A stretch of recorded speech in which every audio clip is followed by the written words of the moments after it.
Hi sir, I'm Lawrence America and I'm here with Glenmark Mapalo and we're from section S3 by R. Today we're going to report the silence activity where we show challenges we face. And we will be asking each other a question and then creating a short resilience plan for one another. Okay. Question 1.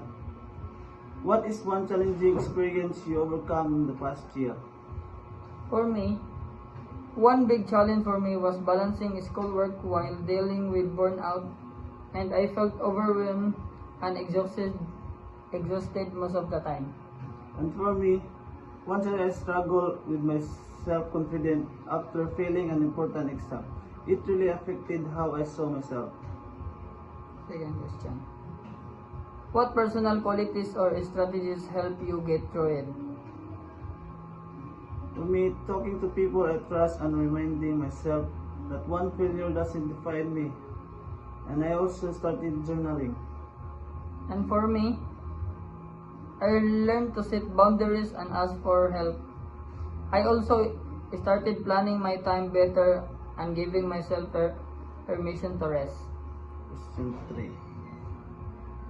What did you learn about yourself?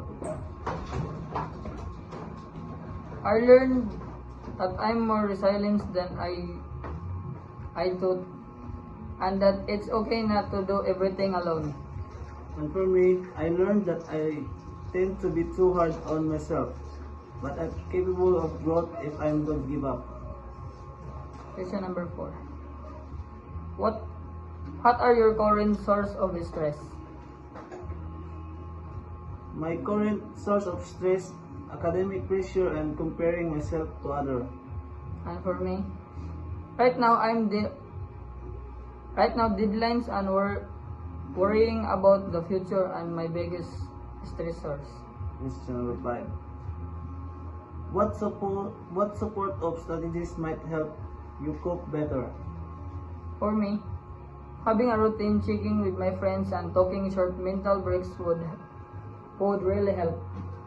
And for me, positive self-talk, limiting comparison, and asking for help when I need it.